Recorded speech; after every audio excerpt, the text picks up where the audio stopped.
Pensad en el salón de vuestra casa. Es donde charláis, donde descansáis, donde discutís y donde os sentís seguros, ¿verdad? Pues hoy vengo a deciros que tenéis otra habitación igual de importante, pero con una diferencia fundamental, más de una. Tiene ruedas, tiene motor y os da algo que vuestro sofá nunca podrá daros: la libertad de ver y recorrer el mundo. Nuestro coche es un hogar en movimiento, pero no lo fue así desde el principio. Bienvenidos a Garaje Hermético. Enciérrate con nosotros. ¡Ho, ho! ¡Feliz Navidad!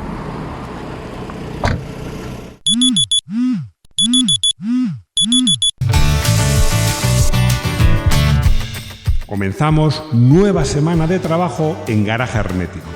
Investigar, buscar y contrastar información, escribir los guiones, grabar, editar, etc. es parte del día a día para dar forma, semana a semana, a nuestro canal. Bueno, vamos a grabar.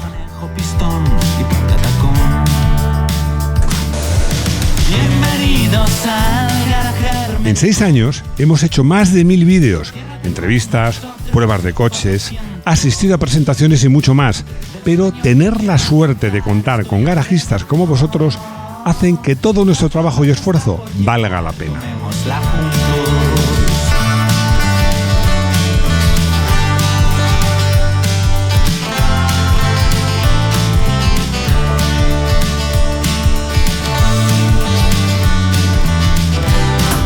Ya hemos llegado a nuestro cuartel general, que como veis tenemos almacén, arriba tenemos unas oficinas y aquí a la derecha tenemos nuestro pequeño plató.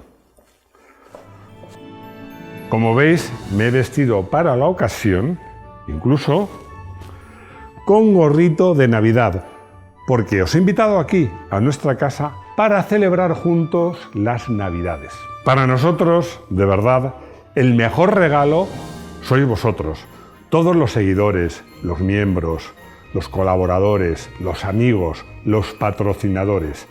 Para todos, ¡feliz Navidad! Y quiero desearos lo mejor a todos vosotros, a vuestras familias, a vuestros amigos en este año nuevo que llega, el 2026. Nos vemos aquí el año que viene en Garaje Hermético. Hasta pronto. Garaje Hermético, enciérrate con nosotros.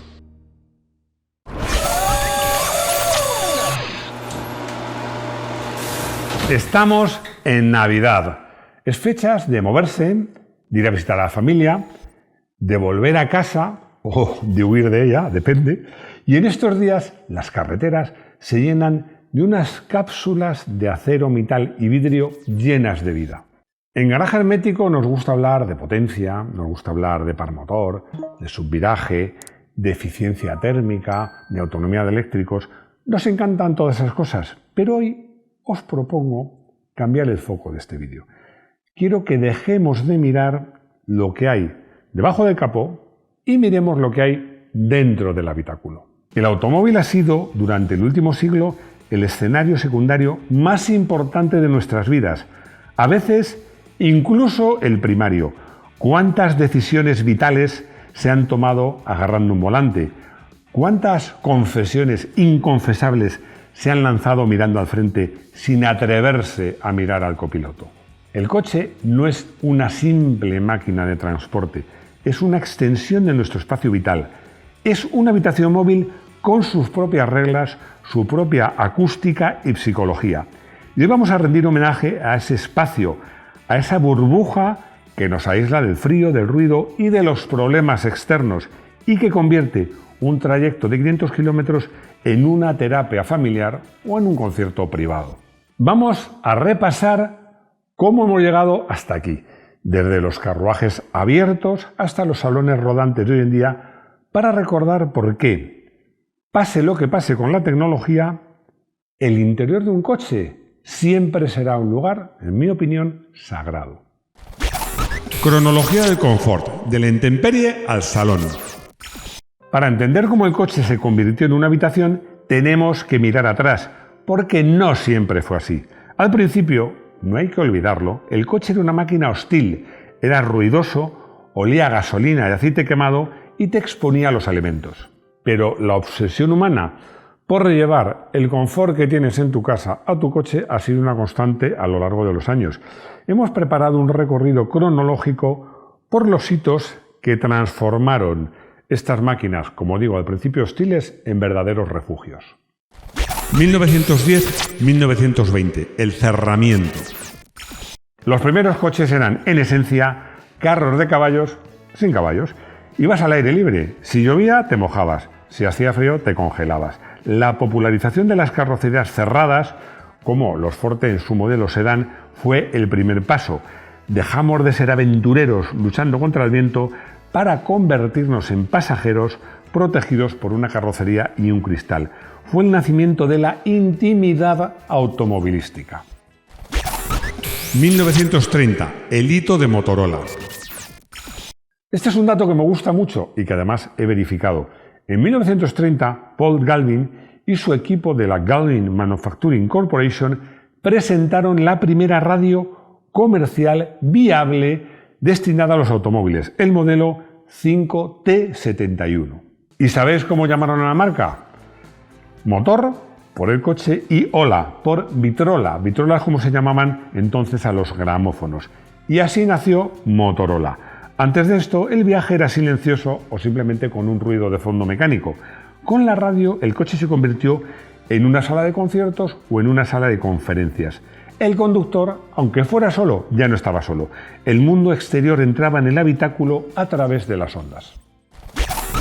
1939, Packard o el Woderizer. Imaginad cruzar el desierto de los Estados Unidos en un coche cerrado, o el sur de España en pleno mes de agosto. Un horno, un verdadero horno. Packard fue la pionera. En 1939 ofrecieron el primer sistema de aire acondicionado en un coche de producción. Ocupaba medio maletero, no tenía termostato y además era carísimo, pero fue el inicio del fin del bajar la ventanilla. El coche comenzaba a tener su propia atmósfera independiente de la realidad exterior. Un paso de gigante. 1950-1960, la era del sofá corrido. Aquí entramos en la sociología pura, porque en Estados Unidos y luego en el resto del mundo, los asientos delanteros corridos, los bench seats, permitieron que 3 personas se sentaran cómodamente delante, o que 2 se sentaran muy juntitas. Fue la época dorada de los autocines. Richard Hollinghead patentó el concepto, pero fue en los años 50 cuando explotó. El coche se convirtió literalmente en una sala de cine privada. La privacidad del automóvil permitió una libertad social y romántica que las casas de los padres, con sus paredes finas, que se oía todo, pues no permitían.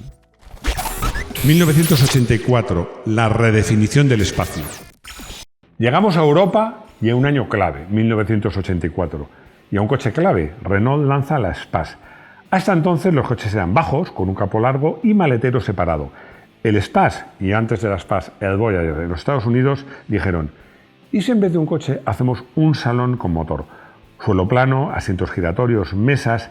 De repente el coche no era para conducir, solamente para conducir, era para convivir. Podías jugar a las cartas, podías comer cara a cara. Fue el cenit del coche como habitación familiar. Siglo XXI, la burbuja digital.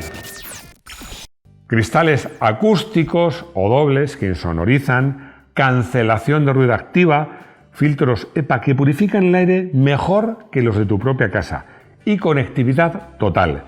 El coche moderno es una oficina, una guardería conectada a YouTube o un spa con asientos que te dan masajes. Hemos pasado de luchar contra los elementos a olvidarnos de que existen. Psicología de la cabina. ¿Por qué hablamos mejor en el coche? Es algo curioso que nos pasa a todos y que los psicólogos han estudiado. Llevan años estudiando. Seguro que os ha pasado. Tenéis una conversación difícil, pendiente, con vuestro hijo adolescente, con vuestra pareja, con un amigo, quiere romper una empresa. Y en el sofá de casa, mirándose cara a cara, la tensión es insoportable, se crean silencios incómodos y, como digo, la tensión es muy difícil de controlar. Pero subes al coche, arrancas y de repente las palabras fluyen. ¿Y por qué ocurre esto? Hay una teoría fascinante sobre lo que se ha dado en llamar el contacto visual no confrontacional. Cuando conducimos o cuando vamos de copilotos, da igual, ambos miramos hacia adelante, hacia la carretera. No nos estamos mirando y escrutando cara a cara. Esa falta de contacto visual directo reduce la presión psicológica. Nos sentimos menos juzgados.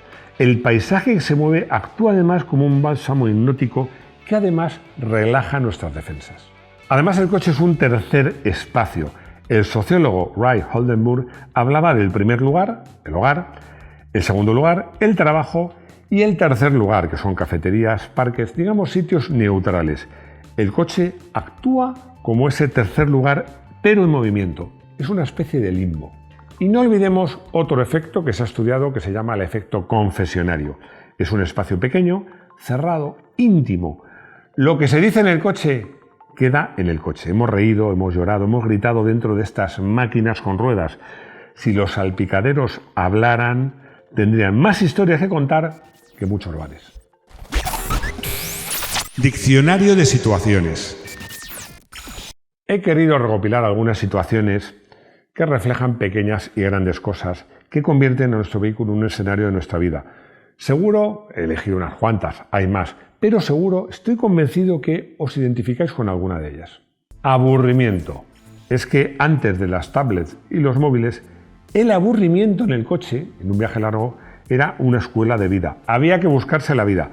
Mirar las gotas de lluvia, hacer dibujos en el cristal, contar coches rojos o pósters, leer matrículas, adivinar modelos. Ese aburrimiento fomentaba la imaginación. Hoy, con los móviles y las tablets, se ha perdido un poco, pero el me aburro sigue siendo un clásico de las plazas traseras. Besos. ¿Nos vamos a poner románticos? Yo no me pongo romántico, es que soy romántico. Porque el primer beso, os conozco, el primer beso y más cosas han tenido lugar, en muchos casos, en un coche. En muchos casos no fue en un parque, no en una fiesta, no en la habitación de casa, no. Fue en un coche, con el motor apagado, los cristales empañados. El coche ha sido cómplice silencioso de millones de historias de amor. En mi caso, alguna de ellas. Discusiones. Del amor al odio. Bueno, a lo mejor no es para tanto. Me hace gracia porque algunas de estas discusiones son por culpa del GPS. Ya te dije que era por la derecha. El coche también es una prueba para las relaciones. El estrés del tráfico, perderse, el llegar tarde.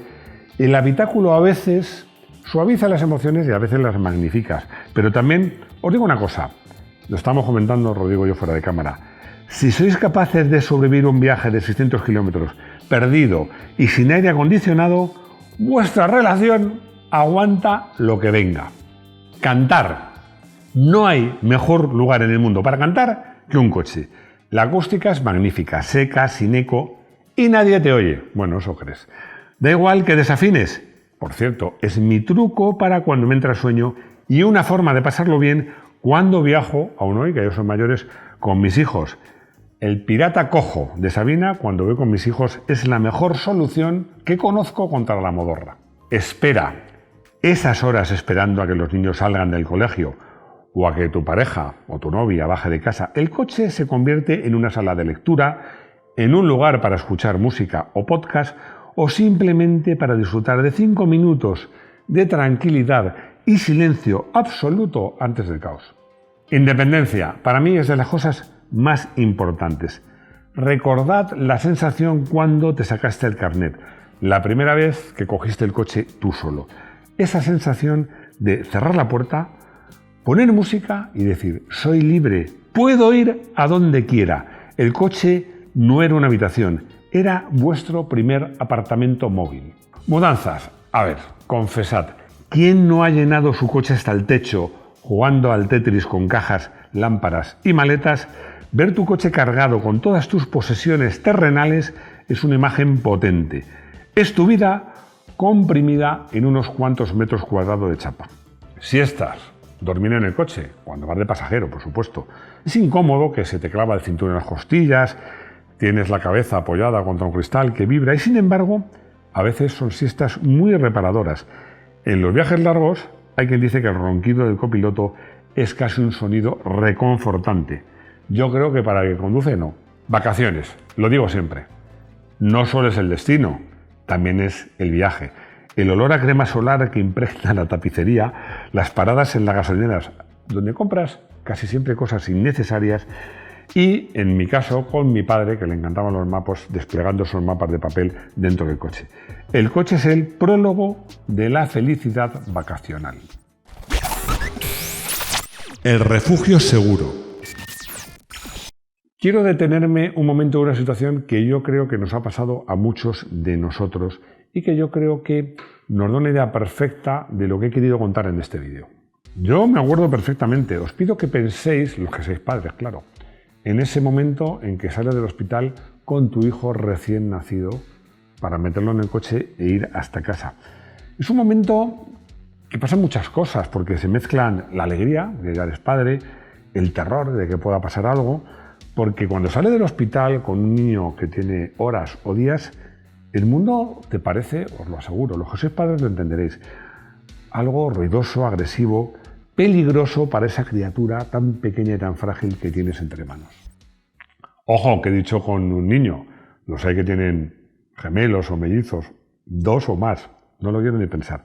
Porque entonces llegas con tu hijo recién nacido al coche, colocas la silla con un cuidado prácticamente de cirujano, cierras la puerta despacito y de repente se hace el silencio, el mundo exterior es como si se apagase. Ajustas el espejo, mal hecho porque lo ajustas para ver la cara, no para ver el tráfico. Arrancas muy suave, conduces con más precaución que nunca has conducido en tu vida.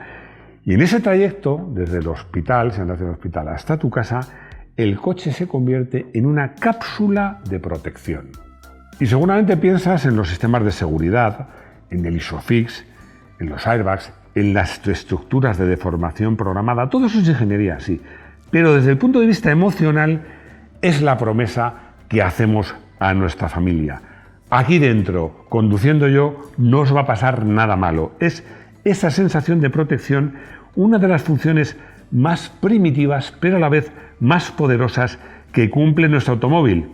No es solo un coche, no es solo chapa, es una armadura. El futuro. ¿Un salón sin volante? No puedo terminar este vídeo sin mirar hacia adelante y seguro que ya estabais pensando que iba a hablar de esto, porque vivimos momentos de cambios brutales y la conducción autónoma, aunque va más despacio de los que nos prometieron, pues llegará. Y cuando llegue, ese concepto del coche como una habitación más de nuestra casa, yo creo que va a explotar definitivamente. Los diseñadores ya no pensarán en diseñar puestos de conducción, no, pensarán en diseñar salones rodantes, confortables, donde los asientos se giran para crear sala de reuniones o un cuarto de estar, donde bajan pantallas de cine que bajan desde el techo y cristales que se opacan a voluntad. Quizás a los que no gusta conducir, como es mi caso, esto nos da un poco de miedo. ¿Perderemos el volante? Es cierto, hay que ser optimistas, que ganaremos tiempo de calidad real con los nuestros mientras nos movemos. El coche del futuro será literalmente una extensión de nuestra casa que se desacopla y nos lleva a otro lugar. Pero mientras ese futuro llega, yo os invito a disfrutar de lo que tenemos hoy, que no es poco. Estas Navidades, cuando te subas a tu coche, míralo como ese fiel compañero que ha escuchado tus secretos, que ha protegido a tus hijos y que nos ha permitido viajar al mar o a la montaña. Cuídalo, manténlo en condiciones y sobre todo, vívelo y disfrútalo. Conclusión. Aquí voy a decir una frase un poquito grandilocuente.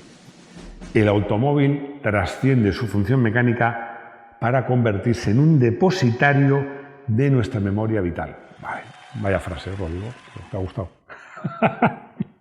Desde la revolución de la radio hasta la seguridad de los modernos habitáculos ha sido un confesionario, una sala de conciertos y siempre un refugio. Por eso, cuidar de tu coche, de nuestro coche, es cuidar de un espacio donde pasan cosas y disfrutamos de momentos probablemente de los más auténticos de nuestra vida. Disfrutamos del viaje y de la compañía. Coche del día. Ya os lo imagináis mucho, para este vídeo el coche del día no podía ser otro. el Renault Espace de la primera generación, el de 1984. Fue el vehículo que en Europa materializó físicamente el concepto de habitación sobre ruedas. Diseñado originalmente por Fergus Pollock para Chrysler y adoptado por Matra y luego por Renault, su suelo plano, sus asientos delanteros giratorios que permitían crear un salón enfrentado, su inmensa superficie acristalada, cambiaron para siempre la arquitectura interior del automóvil. No era rápido, no era deportivo, pero fue el primer coche diseñado de dentro hacia afuera, priorizando la convivencia sobre la conducción pura. Para mí, un verdadero hito. Consultorio. Laura, desde luego, nos cuenta que tiene 3 hijos y que en viajes largos es una auténtica odisea por culpa de los mareos. Nos dice si hay algún consejo que nos pueda ayudar, por qué ocurre y cómo evitar que se mareen en ese salón rodante. La respuesta es que el mareo, que técnicamente se llama cinecitosis, ocurre sobre todo por la desconexión entre lo que ven tus ojos, que es la quietud dentro del coche, y lo que siente tu oído interno, que es el sentido del equilibrio, que es movimiento. Históricamente las pensiones más blandas o falta de visibilidad lo empeoraban. Mi consejo, por supuesto, evita pantallas y lectura, que los niños miren el horizonte, miren el exterior, porque lo que se trata es de sincronizar, que el cerebro pueda sincronizar la información que llega por tus ojos y por tu oído interno. Y luego también un consejo muy habitual. Es mejor que abrigues a tus hijos, pero tener un interior de aire fresco. A lo mejor no es necesario bajar la ventanilla, basta con la climatización del coche, pero que sea un interior fresco. Eso ayuda bastante. Pedro de Madrid nos hace una reflexión tan interesante que fijaos que estoy pensando en hacer un vídeo solo de esto, porque dice que los coches modernos con tantas pantallas táctiles le parecen fríos e incluso peligrosos, comparto su opinión, y que pierden la calidez y la eficacia de los botones físicos. La pregunta es, ¿vamos a volver atrás? Y la respuesta he escrito aquí. Pedro, tocas un tema clave. Y es verdad, la tabletización ha limpiado los interiores, pero ha complicado la ergonomía y, en mi opinión, ha comprometido la seguridad.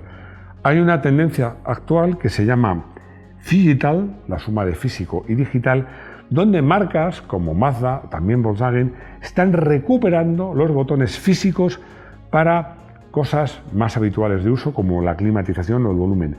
El salón de futuro debe ser intuitivo, no un desafío informático. Y así que, en conclusión, creo que sí, que los modernos coches van a recuperar en gran parte esos botones físicos y ese tacto hasta cierto punto analógico. Llegamos al final.